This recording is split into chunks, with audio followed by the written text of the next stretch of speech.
Vous avez partagé?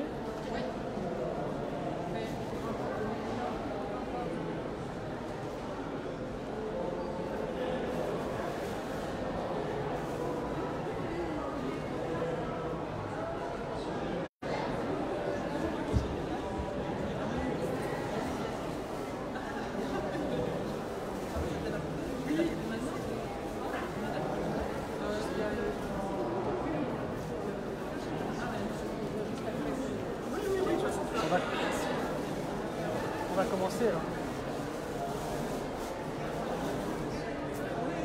Là, quand j'ai 4 personnes, arrête mon profil et reviens.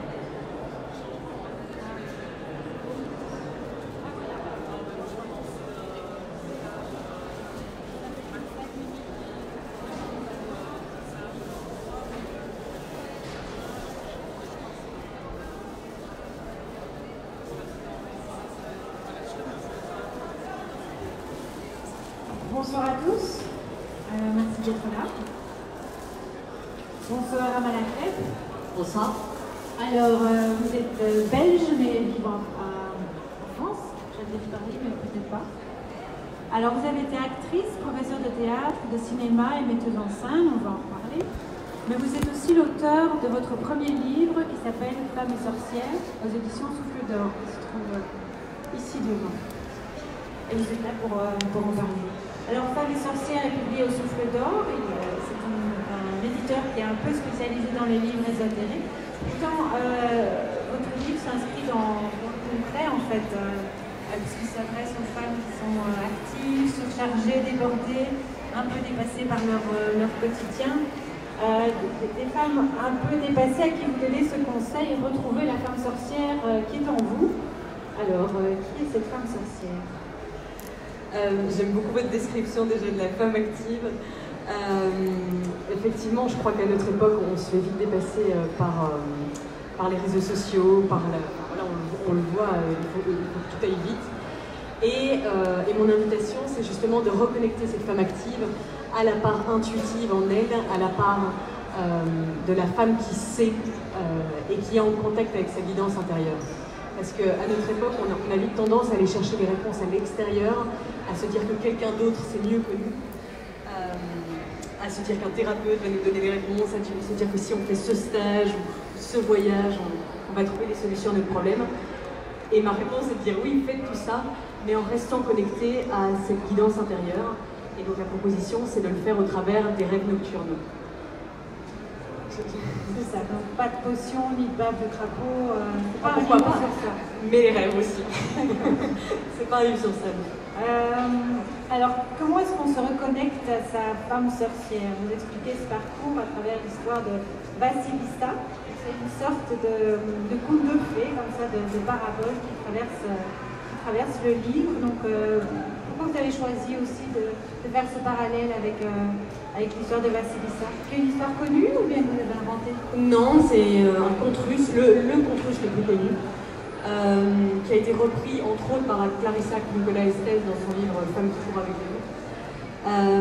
En fait, moi j'aime raconter des histoires et j'aime que ça puisse aider les gens à un niveau concret. Et donc mon moyen pour faire ça, c'est de partir d'un conte et ensuite d'aller ouvrir ce conte et le comprendre et voir comment ça peut parler à chacun individuellement. Et je me suis dit, j'ai pas envie justement d'écrire un livre de plus sur le féminin ou un livre de plus. On va ouvrir, ça, on va vivre une chouette expérience, mais et après? J'ai toujours cette question du et après, c'est la 4e phase dans mon livre, c'est le retour, qu'est-ce qu'on en fait concrètement? Et donc mon idée, ça a été de me dire, ok, si je propose à la femme un chemin de libération, un chemin de reconnexion avec sa guidance intérieure, je parle de la femme, mais aussi de la femme en l'homme, hein, parce qu'en toute femme se trouve un homme et en tout homme se trouve une femme. Ça a été de me dire, si j'utilise un conte, les images du conte vont pouvoir s'ancrer dans l'inconscient de la personne et plutôt que d'avoir à se remémorer le livre, simplement de se rappeler des étapes du conte va pouvoir donner les clés pour se souvenir comment je vais faire pour retrouver cette petite voix en moi qui sait, cette petite voix en moi qui va me dire ce que je dois faire et comment je vais le faire, parce que le conte est très clairement découpé en 4 étapes pour dire en fait c'est une recette. C'est une recette pour répondre à cette question. quand je me sens déconnectée de moi-même, quand je me sens submergée par le quotidien, quand je sens que je ne sais plus où aller, je ne sais plus quel sens donner à ma vie. Mais en fait, j'ai cette recette en quatre étapes pour retrouver la voix qui sait en moi. Alors, ça ne se voit peut-être pas directement, comme moi en tout cas je ne l'avais pas vu, mais votre livre est en grande partie consacré aux rêves et à l'analyse des rêves. Donc vous le dites, un des accès privilégiés au statut de femme sorcière, c'est le rêve. Alors moi j'avoue, quand j'étais ado, j'étais fan des dictionnaires d'analyse de rêves qui décryptaient chaque symbole. Et plus tard, en fait, quand j'ai écrit des articles, il n'y a pas si longtemps, là l'optique c'était plutôt d'interviewer des spécialistes qui considéraient le rêve comme ça ne rend pas à grand chose, en fait, un peu une manière de canaliser les informations de la journée, de ranger les infos dans les cases de la mémoire. Où est-ce que vous vous situez, vous, entre ces deux approches? Parce que vous le dites, les dictionnaires de rêve, vous pouvez les ranger dans un placard. Oui, je me doutais que vous ressortiriez cette phrase du coup. Moi, j'ai tendance à ne vouloir jamais donner un point de vue définitif parce que je crois justement que chacun a sa sensibilité. Et il y a des gens qui vont avoir besoin de commencer par les dictionnaires de rêve pour venir au rêve d'une manière qui leur sera propre par la suite. Mais oui, de mon point de vue, les dictionnaires de rêve sont très éloignés du sens du rêve parce que, tout simplement, si je vous interroge, vous, sur le sens qu'a un chien pour vous, si dans votre enfance vous avez été marqué parce qu'un chien vous a mordu, ou si dans votre enfance vous avez reçu à Noël un chien pour votre anniversaire, le chien dans le rêve va avoir une toute autre signification. Et donc, mon parti pris, c'est toujours de dire, pour avoir la réponse à un rêve, pour comprendre son message, il faut interroger le rêveur ou la rêveuse, parce que c'est que lui qui a le sens du rêve. Le rôle d'une personne en face, comme moi, quand j'ouvre des rêves en individuel avec mes clients ou dans mes groupes, mon rôle, c'est de poser les bonnes questions et de me mettre en résonance par rapport au rêve. Mais si je me trompe, c'est le rêveur qui me le dit et moi, je ne sais pas. C'est le rêveur qui donne le sens final. Et donc, oui, un dictionnaire de rêve qui va dire un chien, c'est ça. Pour moi, c'est très à côté du message du rêve, parce que c'est extrêmement personnel un rêve. Ça nous parle de nous à un instant T et de notre vécu, de notre expérience. Alors en gros, qu'est-ce que nos rêves ont à nous apprendre? Vous écrivez dans votre livre, l'inconscient qui fabrique les rêves se sert de son langage propre, les hiéroglyphes nocturnes qu'il nous revient de déchiffrer. Si ces messages étaient trop évidents, nous ne ferions pas de pause dans notre quotidien pour les entendre. C'est ça, vous les voyez comme un langage propre, les hiéroglyphes nocturnes? Oui, et je crois que c'est un langage qui nous est demandé de se réapproprier. Je pense que au départ, nos rêves peuvent sembler très absurdes ou très grotesques ou très « oh non, mais c'était un rêve banal », j'entends beaucoup ça. Et en fait, si on commence à s'y intéresser, le rêve devient de plus en plus... mais c'est comme un animal, c'est le petit prince face au renard qui dit si tu veux un ami, il va falloir m'apprivoiser. Le rêve, c'est la même chose. Si on veut comprendre le langage de son inconscient, il faut l'apprivoiser. Il faut lui dire oui, j'ai envie de consacrer du temps à comprendre ce que tu me dis. Parce que c'est pas du McDonald's, c'est pas bon, viens, donne-moi un message, j'ai besoin d'une réponse. C'est ok, t'es disponible pour écouter la guidance, et la guidance divine. Jung disait que l'inconscient, c'est Dieu. C'est une autre façon d'appeler Dieu. Donc si on veut se remettre en contact avec cette connexion avec quelque chose qui nous dépasse, ben, il faut prendre le temps, il faut se mettre dans l'énergie du rêve. C'est une énergie temporelle complètement différente. Vous pouvez vivre un rêve qui dure en soi 5 minutes et vous avez l'impression d'avoir fait le tour du monde, que vous avez vécu 10 ans dans le rêve. Donc il faut se mettre à son diapason, c'est-à-dire prendre le temps, s'arrêter. Le matin, en se réveillant, ne pas tout de suite se dire « oh, je comprends rien à ce rêve, tant pis, je me lève ». On s'arrête, on prend 5 minutes, on laisse revenir le rêve et on se dit « ok, comment je me sens ?» Déjà, tout simplement, comment je me sens quand je repense à ce rêve? Et ça, c'est la première clé. Il ne faut pas aller chercher midi à 14h, sinon on n'en aurait pas tous les jours des rêves. Si c'était si compliqué, on en aurait un par mois, on irait chez le psychanalyste et on aurait le décryptage du rêve. Juste de prendre 5 minutes et de se dire comment je me sens avec ce rêve et comment cette sensation, cette émotion du rêve me parle de quelque chose que je suis en train de vivre. Me fait un rétroviseur sur ma vie en fait. Parce qu'on est tellement en mode, on active pour short, c'est un peu long, qu'on ne regarde plus le rétroviseur. Et le rêve, c'est le rétroviseur qui nous permet de prendre du recul par rapport à ce qu'on fait. Justement, il y en a beaucoup qui disent moi je rêve jamais. Venez dans votre livre des conseils pour se reconnecter à ses rêves. Qu'est-ce qu'on peut faire pour commencer? Pour commencer, c'est d'arrêter de se dire qu'on ne rêve pas. Parce que je commence avec ça dans le livre en disant tout homme et femme sur Terre, à moins d'un problème, d'une opération chirurgicale vraiment importante, voilà, tout homme et femme rêve au moins 4 à 6 rêves par nuit. Et en fait, en général, on se souvient des derniers rêves du matin parce que c'est ceux qui durent 45 minutes. Alors que les premiers rêves durent 5 minutes. Donc ça grandit de phase en phase et c'est pour ça qu'en se réveillant, on se dit « Ah oui, j'ai rêvé, mais que ce matin ». Et en fait, ben moi, j'ai un enfant, donc je me réveille toute la nuit, donc j'ai au moins 5-6 rêves par nuit. Donc déjà, le premier postulat, c'est d'arrêter de snobber, d'arrêter de mépriser sa vie onirique et son inconscient en se disant Freud nous a dit, enfin, Freud il a raconté d'autres choses, mais le monde patriarcal et occidental nous a dit que l'intuition, le ressenti, les émotions, ça servait à rien, les rêves c'est poubelle. Ben, oui, si on veut fonctionner en mode robot. Par contre, si on veut être en contact avec le sens de sa vie, si on veut savoir pourquoi on est là sur Terre et qu'est-ce qu'on est venu faire, si on veut savoir ce qu'on vit réellement au quotidien, en dehors de toutes les actions, de toutes les to-do list, de toutes les charges mentales qu'on a à faire, si on veut être en contact avec vraiment l'essence de son être, il faut prendre le temps et il faut offrir ce temps. Donc, premier postulat, de se dire, je sais que je rêve. Peut-être actuellement, je ne m'en souvenais pas et ça va changer. Parce que le message que vous envoyez à votre inconscient, c'est le message qu'il enregistre. Si vous actez une nouvelle croyance, votre inconscient, il enregistre cette croyance. Je viens d'en faire l'expérience avec notre fils qui ne dormait pas depuis 6 mois. Et j'ai fait un coaching du coup pour le sommeil parce que j'en pouvais plus. Et la première chose qu'elle dit, c'est les croyances des parents. Si vous êtes dans la croyance que votre fils va se réveiller toutes les 2 heures, il va se réveiller toutes les 2 heures. Le soir même, je me suis dit, ok, mon fils va dormir. Et pour la première fois, il a dormi jusqu'à 2 heures du matin depuis 6 mois. Et c'était vraiment un succès pour moi. Mais c'était formidable de tester ça immédiatement. De tester, mais c'est moi qui crée cette réalité. Donc déjà, de changer la réalité. De changer ça en se disant, je sais que je rêve, et maintenant je veux me mettre à la disposition de mon inconscient pour recevoir les messages de mes rêves, parce que j'ai la sensation, ou j'ai l'envie en tout cas, qu'il puisse m'aider dans ma vie. Première chose, et c'est énorme, changer de positionnement par rapport à sa vie. Ensuite, plus concrètement, je me disais, au réveil, quand vous vous réveillez, ne pas se lever en un bond. Je parle du livre du Boucher dans L'homme et la femme, c'est la part de nous qui nous pousse à faire ces to-do list, ces charges mentales, qui, dès le réveil, il se dit ta ta ta ta ta ta, voici ce qui va se passer aujourd'hui. Donc, au lieu de lui laisser prendre la place, de dire, ok, je t'écoute dans 2 secondes, mais prendre le temps, et quand on se réveille, ne pas bouger. Rester dans la position du sommeil et laisser revenir les images. Mon mari il fait souvent ça, le matin il me dit attends, ne me parle pas, je suis en train de retrouver mon rêve. Et il va rechercher le fil du rêve. Et c'est souvent bien de commencer par la fin. Si vous n'avez plus commencez par la dernière sensation, la dernière image.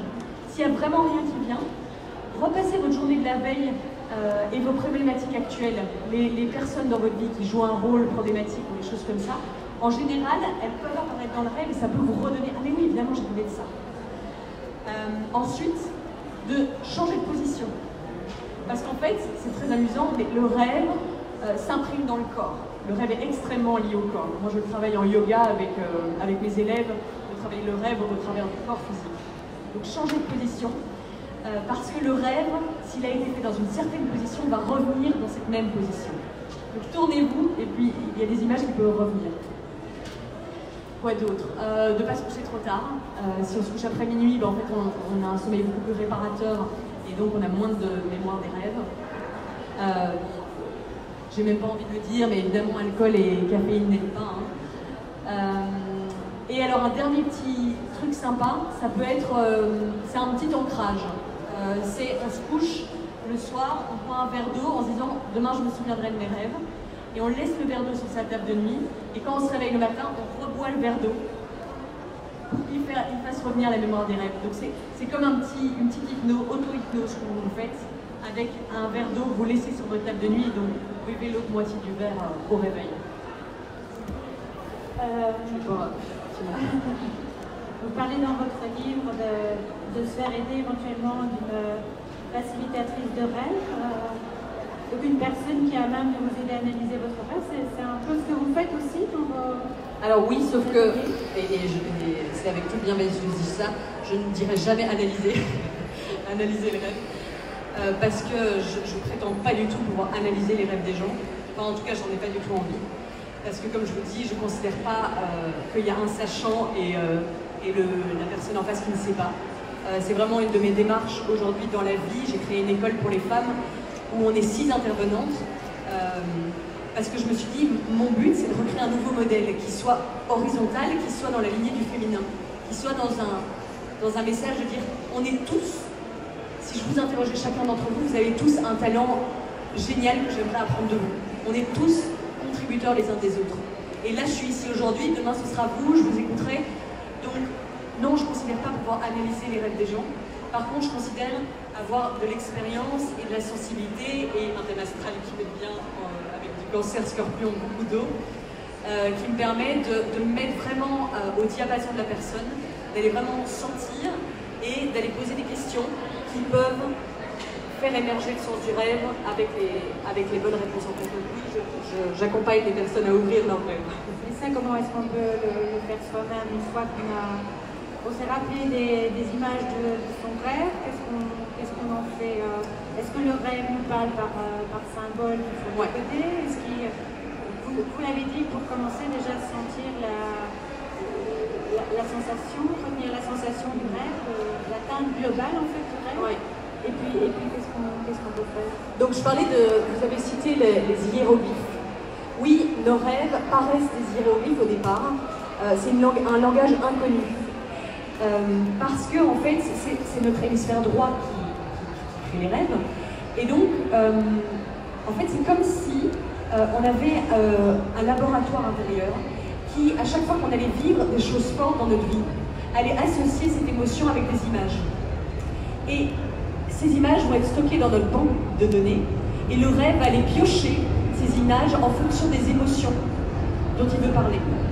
Donc si vous êtes dans un moment très stressé dans votre vie, si enfant un jour vous aviez perdu votre parent dans un supermarché et que là vous êtes tombé sur une boîte de cornflakes, vous avez trébuché sur une boîte de cornflakes, et bien la boîte de cornflakes pourrait évoquer ce stress des années plus tard, qui n'a plus rien à voir, mais qui a été figé dans l'inconscient comme une image de stress.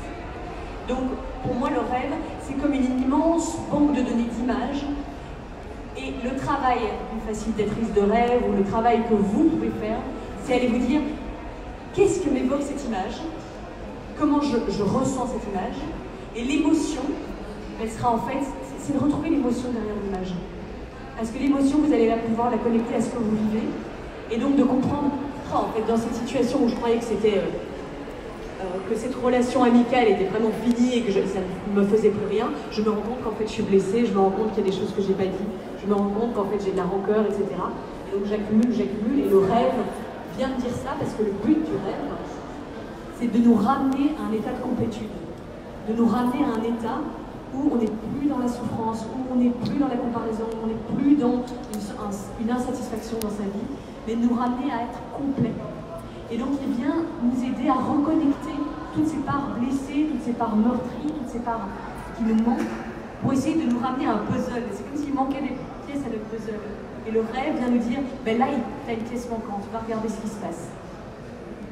Est-ce que j'ai répondu à la question? Tout à fait. Donc le rêve permet d'avancer en fait dans sa vie. Est-ce qu'on peut utiliser les informations qu'on y devine pour avancer, s'épanouir, régler des problèmes? Complètement. En fait, le rêve, c'est comme Mercure dans la mythologie, Hermès, c'est le messager des dieux. Le rêve, c'est le lien qu'on a avec les dieux, c'est-à-dire la part de vous qui sait, votre sagesse intérieure. Et le rêve est là comme un messager, c'est comme une lettre qu'on reçoit tous les jours, mais qu'on n'ouvre pas. Vous imaginez recevoir des super courriers d'amis ou des courriers qui vous disent que vous venez de gagner 20 000 €, etc. et vous ne l'ouvrez pas. C'est quand même dommage, mais c'est ça le rêve en fait. Parce qu'il vient nous dire exactement ce dont on a besoin, il vient nous dire exactement le sens de notre vie, vient nous parler aussi de notre besoin profond, de ce qu'on a envie de faire profondément en tant qu'être humain. Si on n'est pas bien dans son boulot, si on n'est pas bien dans son couple, le rêve vient nous dire, bon, si tu veux, tu restes là. Mais si tu as envie d'être heureux, épanoui dans ta vie, et si tu as envie d'arriver à une sensation dans ta vie où tu dis, ça y est, je peux m'arrêter, je me sens bien. Et bien alors tu peux m'écouter et aller prendre en considération les messages que je t'envoie. Mais tu as le choix. Soit tu restes, soit tu rentres dans la forêt, c'est la métaphore que j'utilise dans le livre, soit tu restes dans le village, tu gardes tes habitudes, ok, et tu te sens pas bien dans ta vie, mais c'est ta responsabilité. Soit tu vas dans la forêt. Et la forêt, dans les contes, dans la mythologie, ça a toujours été le lieu de la transformation. Ça a toujours été le lieu magique, hors du temps, où on rentre et il se passe quelque chose. Donc la métaphore, c'est soit tu rentres dans cet inconnu, tu fais face à tes frustrations, etc. et tu dis, ok, je ne veux plus de ça. Je ne sais pas encore ce qui va se passer, mais je sais que ça, je veux plus. Et il y a une super citation d'Anaïs Nin qui dit, lorsqu'on change, les objets devraient changer autour de nous. Et je me faisais cette réflexion aujourd'hui en prenant l'avion. Je rigole parce que j'ai raconté à mon mari tout à l'heure. Quand l'avion décolle, on voit le paysage qui défile. Et on se dit, ah oui, on va super vite. Par contre, quand on est dans le ciel, on va à la même vitesse. Mais le ciel est bleu. Donc on a l'impression que l'avion, il bouge plus. Et en fait, dans la vie, c'est la même chose. On se rend compte de notre évolution, on se rend compte de notre changement, si on voit notre environnement qui change. Si on voit que nos relations changent, si on voit que nos habits changent, si on voit que notre maison change, les peintures de nos murs, etc. Mais si ces changements ne s'actent pas à l'extérieur, on n'a pas l'impression de bouger. Donc, est-ce que je suis prêt à aller dans la forêt et est-ce que je suis prêt à ce que ça change mon environnement extérieur? C'est ça la question. À quel prix je suis prête à être heureuse? Est-ce que ça peut avoir des conséquences dans ma vie? Et est-ce que je suis prête à les accepter? Je le mets au féminin, désolé. Vous le prenez au masculin, pour une fois quand même. Et donc pour vous, les rêves sont vraiment la voie d'accès privilégiée à ce que vous appelez la femme sorcière. Après, je ne pourrais pas dire que c'est la seule, parce que clairement ça l'est pas, mais c'est le langage qui m'a toujours parlé depuis que je suis toute petite. Et en fait, je le trouve très démocratique, le rêve. C'est ça qui m'intéresse dans le rêve, c'est que je pourrais vous parler de plein de choses, de rituels, de bave de crapaud. Il y a des gens qui ne se sentiront pas concernés parce que soit ils n'ont pas de crapaud, soit ils n'aiment pas trop la bave. Mais par contre, le rêve, vous l'avez tous, toutes les nuits. Et c'est ça que je trouve génial. C'est que tout le monde a le potentiel de changer, tout le monde a le potentiel d'être heureux. Et c'est ça que j'aime avec le langage des rêves, et c'est pour ça que je dis oui, c'est le moyen privilégié pour être pleinement qui on est, parce que tout le monde, pour une fois, est à la même enseigne. Et tout le monde y a accès. C'est juste une question de volonté et de choix. Je note, c'est intéressant. Parlez-nous un petit peu de vous. Est-ce que vous êtes vous-même une femme sorcière? Vous étiez actrice, enfin vous le dites dans le livre, vous étiez actrice jusqu'à ce que vous sentiez le besoin de mettre plus de sens dans votre vie. Comment passe-t-on du métier d'acteur à la femme sorcière? Alors, j'ai pas l'impression que c'était très éloigné, parce qu'en fait ma quête a toujours été la même. Au travers du métier d'actrice, j'étais metteuse en scène et professeure de théâtre aussi. Ma quête a toujours été la vérité. J'ai toujours, en fait, quand j'étais très jeune, parce que j'ai commencé des premiers concours de théâtre à 12 ans, je me suis toujours dit, mais je ne veux pas me limiter à une seule vie. Et le métier d'acteur me permettait de vivre plein de vies. C'est comme quand vous lisez un livre, vous n'êtes pas ici, enfin, si vous êtes ici, vous aimez les livres a priori. Pourquoi on aime lire? C'est que on vit d'autres choses, quoi. Oh, on est une reine au XIVe siècle, oh, on est futuriste. Et on a enfin la sensation de ne plus être limité à sa petite vie. Et c'est pour ça que je suis devenue actrice à la base. C'est que je me suis dit, bah, moi, je ne vais pas juste vivre une vie. Et en fait, pourquoi j'ai pas l'impression du coup que c'était autre chose? Enfin, pour moi, c'était la continuité logique. Parce que je me suis retrouvée confrontée au fait que bah, c'est très bien d'être passionnée par ce métier, mais il y avait une réalité quotidienne et financière qui me plaisait beaucoup moins, évidemment, parce que c'est très dur comme métier. Et la dimension du sacré, je ne le vivais plus, en fait, parce que c'était un stress au quotidien. Et alors là, je suis tombée sur quelque chose dont je parle beaucoup dans le livre, sur le voice dialogue. C'est une méthode qui a changé ma vie. À tel point qu'aujourd'hui, je l'enseigne l'enseigne dans une école. Et alors, en fait, le parti pris du Voice Dialogue, c'est de dire, en fait, tout homme, toute femme, tout être humain est composé d'une multitude de personnages intérieurs, de sous-personnalités. Et le problème, ce qui nous met en souffrance, c'est qu'en fait, dans toute cette multitude, on ne vit et on ne montre au monde que cette partie-là. Et tous les autres personnages intérieurs, mais on se dit, bah ça c'est pas moi. Non, ça je pourrais surtout pas. Oh, cette personne, je la déteste, elle est vraiment trop comme ça. Ah, là, là, là. Et tout ce qu'on a comme jugement sur le monde extérieur et tout ce que on se dit, ah ouais, elle fait ça, mais moi je pourrais jamais. Tout ça, c'est des parts en nous qu'on ne vit pas. C'est des rôles qu'on laisse au placard. Et ce qui fait que dans la vie, ben oui, on est frustré parce qu'on se dit, oh, j'aurais quand même bien voulu tous ces si, tous ces j'aurais, qu'on a laissé au placard. Et donc, pour moi, ben, le Voice Dialogue a été parfait pour me permettre de passer du monde de l'actorat au thérapeutique. Parce qu'enfin, j'avais le moyen de parler aux gens comme je parlais aux acteurs. Mais tiens, qu'est-ce que tu as fait de la femme sorcière? Ou qu'est-ce que tu as fait de ton aventurier? Ou qu'est-ce que tu as fait de la danseuse que tu aurais voulu être petite fille? Qu'est-ce que tu as fait de ces parts de toi? Et comment tu vas pouvoir les ramener dans ta vie? Parce que le principe du Voice Dialogue, c'est qu'on va discuter de ce que vit la personne et on va mettre en avant un personnage intérieur, une sous-personnalité qui émerge. Soit c'est une sous-personnalité que la personne connaît, soit elle ne connaît pas du tout. Mais on va aller se déplacer. Et je vais me déplacer dans le fauteuil d'à côté et je vais devenir cette sous-personnalité, ce personnage. Donc je vais parler en son nom, etc. Ça paraît bizarre, mais ça l'est pas du tout.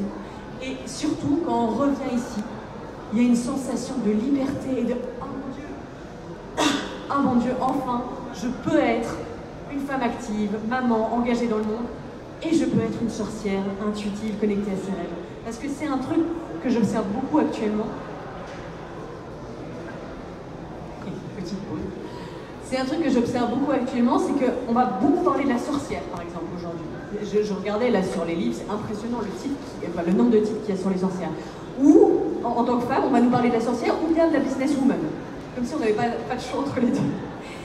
Et c'est super qu'on parle de ça. Mais c'est comme si, soit il faut choisir d'être de ce côté-là, soit il faut choisir d'être de ce côté-là. Soit il faut choisir d'aller faire des rituels avec de la bave de crapaud, soit il faut choisir d'être quelqu'un de sérieux et qui monte les échelons, etc. dans le monde. Et mon parti, vraiment un de mes messages principaux, avec les personnes avec qui je travaille, c'est de dire, eh ben non. Moi, ce que je veux vous proposer de réintégrer, c'est votre multidimensionnalité. C'est le fait que vous avez le droit d'être et, plutôt que ou. Je ne sais pas si je me fais bien comprendre, mais c'est ça l'idée. Vous avez aussi créé le centre du Mundo. Qu'est-ce que vous y faites? Alors, avec mon mari, Guillaume, qui est là-bas, on a créé un centre donc, dans le sud-ouest de la France où on accueille des groupes et des individuels pour de la transformation individuelle. Donc notre idée, ça a été qu'en fait on accompagnait des gens à Bruxelles, on vivait ici, et on se disait c'est quand même très très frustrant parce qu'on fait un super travail et en fait finalement les gens ils retournent dans leur vie, ils retournent dans la pollution, et 80% ou 90% du travail il se dissout parce qu'on est repris par le quotidien. Guillaume utilise souvent l'image de l'épigénétique où on dit qu'en fait à la base toutes les abeilles naissent avec le même patrimoine génétique. Et la différence entre les reines et les ouvrières, c'est qu'en fait il y en a certaines qui sont nourries avec la gelée royale et d'autres pas. Et quand on pense à ça, on se dit mais moi, est-ce que je me nourris de gelée royale dans ma vie? Est-ce que mon environnement contribue au fait que je me sente bien ou est-ce que je survis par-delà mon environnement? Est-ce que je subis mon environnement? Et donc c'est pour ça qu'on a créé le centre du Mundo, parce qu'on s'est dit, si on accompagne des gens, on veut vraiment que ça puisse avoir un impact dans leur vie et qu'il puisse vraiment y avoir un changement. Et donc on veut leur offrir un environnement qui les déconnecte complètement de leur quotidien, de la ville, parce qu'on est au milieu de la nature, on a une vue formidable. Et on veut pouvoir créer un changement où l'environnement contribue à ce changement et que l'environnement ne soit pas un frein, que ce soit pas zut, il va repartir dans la pollution et tout sera perdu. C'est de se dire, la personne elle vient pour 2 jours, 4 jours et il se passe vraiment quelque chose qui marque un tournant. Voilà. Duo Mundo, D-U-O plus loin, N2ONDO, le centre Diomundo. C'est le nom du site aussi, diomundo.com. Voilà, merci. Alors moi, ce que je voulais retenir de tout ce qu'on a dit, c'est que donc cette fameuse femme sorcière, c'est la part intuitive qui est en nous, qui sait, qui est en contact avec notre guidance extérieure. Intérieure. Donc vous proposez à travers votre livre un chemin de libération, et comment le faire? Eh bien, c'est à travers les rêves de chacun qu'on peut le faire, à travers ce langage démocratique que sont les rêves démocratiques, parce que voilà, on y a tous accès, même ceux qui ont l'impression de ne jamais rêver. Le tout est voilà, d'apprendre à se réapproprier ce langage, parce que vous parlez d'hiéroglyphes, donc une série de symboles à décrypter pour voir ce que les rêves veulent nous dire. Parce que les rêves veulent nous ramener à un état de complétude, régler nos problèmes, viennent nous dire ce dont on a besoin. Donc voilà, il y a tout un travail de réappropriation de ces rêves. Et je vous invite donc à lire le livre d'Amen afin de savoir exactement comment faire pour se reconnecter à ces rêves. Alors Amala va signer des autographes, des dédicaces, pardon, c'est la fin de la journée, sur le stand nord-sud juste à côté. Mais avant, si vous avez des questions, n'hésitez pas, profitez-en. Je vais venir avec le micro, s'il est assez long.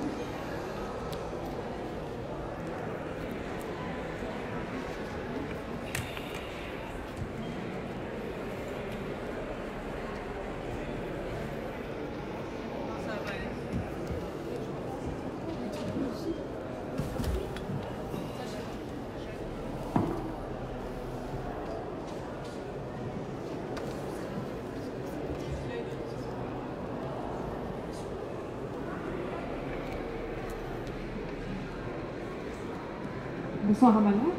Alors en t'écoutant donc sur le rêve et les rêves de notre inconscient, il y a une question qui m'est apparue et je me demandais si le rêve en fait était le réceptacle en fait accentué de ce qu'on a vécu la journée, donc c'est-à-dire nos émotions qui sont faites sur un écran en fait, ou alors est-ce que c'est l'analyse par notre inconscient de ce qu'on a vécu la journée et qui nous apporte une solution par rapport à ça. Donc pour moi, c'est vraiment deux choses très différentes.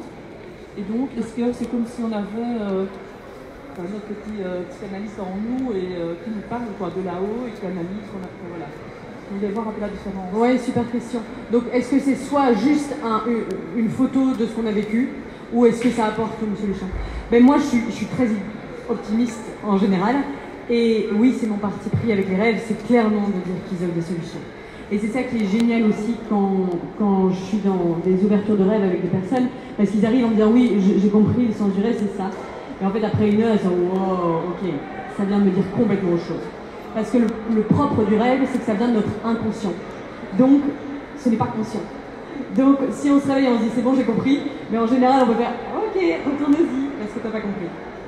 Donc, oui, pour moi les rêves viennent nous donner des réponses très claires, mais souvent très étonnantes. Parce qu'on croit que c'est ça notre problématique actuelle, et le rêve vient dire mais ça c'est rien ça, c'est ça qui compte. C'est le gros truc que t'as pas vu parce qu'en fait t'es préoccupé par des petits trucs à côté. Donc oui, pour moi il vient donner des réponses. Et le rêve peut être aussi collectif. Parce que là on a beaucoup parlé d'individuel, mais il y a des rêves prémonitoires, il y a des rêves... J'avais une séance là, il y a quelques jours avec une femme qui, à chaque fois qu'il y a des grands événements dans le monde, elle a un rêve par rapport à ça. Donc c'est ça qui est aussi très magique quand j'ouvre les rêves en groupe, c'est qu'en fait le rêve d'une personne va parler à chacun, à l'inconscient de chacun, parce que c'est de l'inconscient. Donc ça nous dépasse, c'est du collectif. Donc quand une personne va ouvrir son rêve, les thèmes vont nous parler et on va faire « Oh merci, c'est bon, moi j'ai plus besoin de partager le mien, j'ai déjà vraiment beaucoup reçu du tien. » Donc ça peut nous parler très individuellement, mais ça parle aussi de manière très collective. Et ça peut donner des messages beaucoup plus globaux pour le monde, quoi. Donc il faut être à l'écoute de ça aussi. Parfois, il y a des messages qui nous dépassent. Et si on s'ouvre, ben, ça vient de plus en plus facilement. Donc, les rêves, c'est aussi un accès à l'inconscient collectif, alors. Complètement. Donc, c'est vraiment la première question. Ouais. C'est vraiment, on descend l'iceberg, quoi. En dessous de la pointe de l'iceberg, il y a l'océan. Et on arrive dans l'océan. Donc oui, on va avoir l'impression que c'est plutôt connecté à notre iceberg, mais on reste dans l'océan. Donc on a quand même des informations qui circulent, quoi. Et donc, c'est pas simplement analyser le scénario, enfin l'histoire qui s'est déroulée dans notre rêve, c'est plutôt, alors ça va être des flashs, mais c'est plutôt les sensations et les émotions que ça va nous procurer. Alors il faut arriver à lâcher prise par rapport à ça, par le mental. Oui, il faut lâcher prise sur le fait d'avoir envie de tout comprendre dans le rêve, déjà. Si déjà on comprend, enfin si on reçoit un truc qui nous fait le aha, dont je parle beaucoup dans le livre, le sentiment de ah oui, ok, c'est déjà super. Par contre, c'est vrai que si on le travaille individuellement, on va prendre tout le rêve parce qu'on a plus de temps. Mais déjà seul, une première question à se poser, c'est quelle est l'image qui m'a le plus marqué dans le rêve? Et ça, c'est génial. Vraiment, si vous faites juste ça, si je garde une image forte de ce rêve, c'est quoi? Et vous partez de là, mais il y a un monde dans cette image. Donc déjà partir dans cette image-là, et après il y a moyen de l'ouvrir de plein de manières différentes, mais moi je fais de la constellation, enfin s'il y en a qui sont familiers à ça, vous pouvez faire de la constellation. Le dessiner, s'il y a des gens qui aiment dessiner, c'est génial de dessiner un rêve, parce que tout d'un coup il apparaît complètement différemment, il y a le sens qui apparaît. Mais partez d'une image, l'image qui vous a le plus marqué. Et rien que de ça, il y a déjà énormément de choses qui peuvent apparaître. Qu'est-ce qu'on peut dire je dis cauchemar, parce que pour ma part c'est un cauchemar, mais qui revient depuis que je suis petite et qui est toujours aussi fort, aussi intense, mais qui n'a aucun lien avec la réalité. Alors le cauchemar, c'est un mot commun, enfin c'est utile pour comprendre de quoi il s'agit, mais c'est un rêve qui a une charge émotionnelle plus forte qu'un autre rêve. Et en fait, le cauchemar, c'est un rêve qui frappe très fort à la porte. Et pourquoi il frappe très fort à la porte? Parce qu'on ne l'a pas entendu la première fois. Donc la première fois, il nous a envoyé une lettre, on n'a pas pris la lettre. La deuxième fois, il nous a renvoyé une lettre, on n'a pas pris la lettre. La troisième fois, il y a eu un recommandé, on n'a pas signé le recommandé. Et la quatrième fois, il vient frapper à la porte très fort. Et pourquoi il frappe très fort? Parce qu'il dit, au moins là, la personne, mon rêveur, ma rêveuse, va se réveiller en sursaut et va être obligé de se souvenir de moi. Et s'il est obligé de se souvenir de moi, il va être obligé d'écouter mon message. Qu'est-ce que c'est qu'un rêve ou qu'un cauchemar ou qu'un rêve récurrent?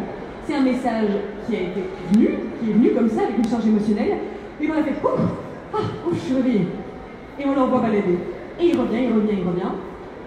Tant mieux s'il revient sous forme de rêve récurrent. Qu'est-ce qui va se passer si on ne l'écoute pas? C'est qu'il va venir sur une forme d'un événement extérieur. Une maladie, un accident, une rencontre malheureuse, etc. Parce que la vie veut qu'on entende un message et qu'on ne l'a pas entendu. J'en parlais juste avant avec une amie autrice qui disait janvier-février, j'ai vécu une maladie là, mais ça a été un cadeau parce que ça m'a permis de revoir tout mon emploi du temps, de revoir toute ma façon de fonctionner. Et c'est ça. Sauf que dommage, il faut en arriver jusqu'à la maladie. C'est pas toujours du chouette. Donc si vous avez arrivé à écouter vos rêves à temps et les rêves qui ont une charge émotionnelle intense, je ne vais pas jouer à la doctresse, c'est pas l'idée, mais vous pourriez éviter quelques maladies. C'est déjà pas mal. C'est une bonne raison d'écouter ses rêves.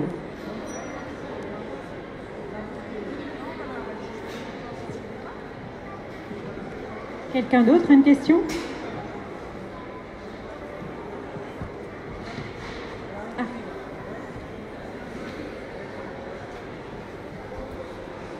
Voilà, bonjour. Je me posais une question. Qu'en est-il des rêves dits prémonitoires? Prémonitoires? Vous en pensez quoi?